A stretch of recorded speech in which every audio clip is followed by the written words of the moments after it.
আসসালামু আলাইকুম। হেই বন্ধুরা, আমি মোহাম্মদ ওবায়দুল্লাহ আল মামুন। আজকে আমি আপনাদের সামনে একটা গাছ ওয়াটার কালার করে দেখাবো।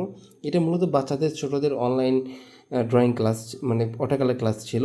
প্রথমে আমি একটা গাছ আঁকার চেষ্টা করেছি এবং জাস্ট সার্কেল দিয়ে ওদেরকে গাছ বোঝানোর চেষ্টা করেছি যে গাছের পাতাগুলো দেখতে কেমন হয় এবং কি নির্দিষ্ট একদিক থেকে লাইট পড়বে, একদিকে শ্যাডো পড়বে। এটা জাস্ট সার্কেল দিয়ে ওদেরকে গাছের মধ্যে এঁকে বোঝানোর চেষ্টা করেছি। এই ছবিটা মূলত অনলাইন থেকেই সংগ্রহ করা, বাট ওদের আঁকার জন্য যেহেতু খুব সহজভাবে কাজ করবে, এই জন্য আমি ওই ফর্মেটটাই ওদেরকে দেখিয়ে বোঝানোর চেষ্টা করেছি।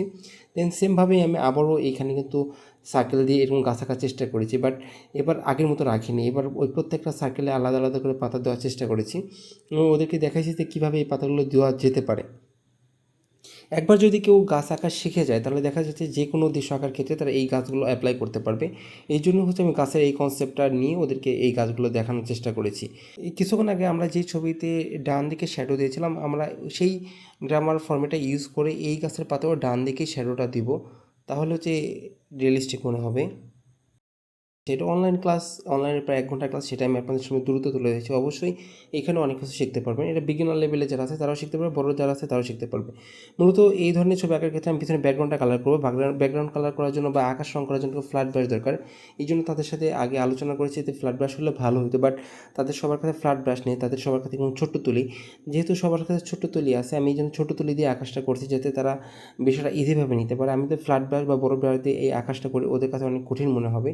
এই জন্য যেহেতু ওদের কাছে যে ধরনের ছোটো ব্রাশ আছে, আমিও আমার জায়গা থেকে এই ছোটো ব্রাশেই আকাশটা কালার করার চেষ্টা করছি। দেন ল্যান্ডে লেমন ইয়েলো এবং গাছের পাতে একটু লেমন ইয়েলো ইউজ করেছি প্রথমে, এবং একটু ছবিটার কালারটা যাতে আকাশের রঙের সাথে মিশে না যায় বা একটু অন্যরকম লাগে, এইগুলোর কারণে একটু ভেজা থাকতে এই কালারটা ছবিটা একটু নিচ দিকে কাট করে ধরেছি যাতে সবগুলো কালার নিচ দিকে নেমে আসে। ওয়াটার কালার ছবি আঁকার ক্ষেত্রে একটা জিনিস খেয়াল রাখতে হয়, ছবিটা একটু উপর দিকে উঁচু, নিচ দিকে নামিয়ে রাখতে হয় যাতে সবগুলো রঙ নিচ দিকে নামে, তাহলে ছবিটা অনেক বেশি সুন্দর লাগে।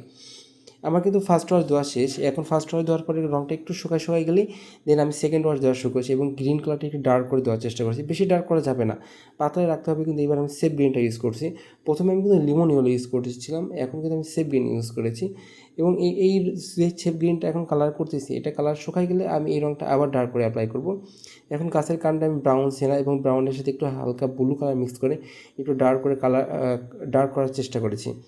এখন গ্রিনের সাথে ব্রাউন মিক্স করে রং গাঢ় সবুজটাকে আরও গাঢ় করার চেষ্টা করছি। এর মধ্যে আমার ছবিটা কিন্তু একটু একটু শুকায় যাচ্ছে।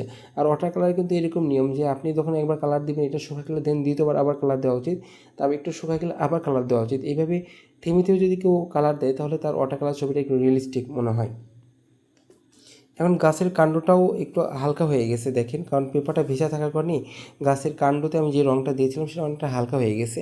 যেহেতু হালকা হয়ে গেছে, একটু পরে যেহেতু শুকায় যাবে তখন আমি গাছের কাণ্ডে আমি আবারও কালার দেওয়ার চেষ্টা করব। আর গাছের পাতাটা দেখেন ডিটেলস কিন্তু আমি আবারও করতেছি। আমরা যেই রঙটাই দিই কি না কেন, ওয়াটার কালারের একটা ব্যাপার কাজ করে। প্রথম দিকে মূলত রঙগুলো অনেক ডার্ক মনে হলেও শুকায় গিয়ে রঙগুলো কিন্তু হালকা হয়ে যায়। এই জন্য আমাকে অপেক্ষা করতে হয়, শুকায় যাওয়ার পরে আবার রঙ দিতে হয়। এবং কি আমার ছবিটা ভালো মতো লক্ষ্য করলে দেখবেন যে আমার এই ছবিতে কিন্তু বাম দিক থেকে আলো আসছে এবং ডান সাইডে কী পড়ছে, শ্যাডো পড়ছে এবং গাছের পাতায় শ্যাডো আছে এবং ল্যান্ডেও আমি সেম জিনিসটাই দেওয়ার চেষ্টা করি, ল্যান্ডেও কিন্তু ডান দিকে ছায়াটা পড়েছে। ছবি আঁকার ক্ষেত্রে বা ল্যান্ডে এই ধরনের ছবি আঁকার ক্ষেত্রে তো আকাশের সূর্য আর দুইটা হয় না, আকাশের মূলত সূর্য একটাই থাকে, যেহেতু সেই জন্য আলো একটা নির্দিষ্ট দিক থেকে পড়বে এবং শ্যাডোটা ঠিক তার অপোজিট সাইডে পড়বে। আমার এই গাছটা আঁকার ক্ষেত্রে সেম ফর্মেটটা ইউজ করেছি, বাম দিক থেকে আলো আসছে এবং ডান দিকে শ্যাডো পড়েছে। ছবি আঁকার গুরুত্বপূর্ণ একটা বিষয় হচ্ছে লাইট শ্যাডো। আমার এই অনলাইন ক্লাসটা আপনাদের কাছে কেমন লেগেছে বা এই ভিডিওটা কেমন লাগলো অবশ্যই সেটা কমেন্ট করে জানাবেন। সবাই ভালো থাকবেন। এটা আমার একটা অনলাইন ক্লাসের ভিডিও, অবশ্যই ভালো লাগবে, অবশ্যই কমেন্ট করে যাবেন। সবাই ভালো থাকবেন। আসসালামু আলাইকুম।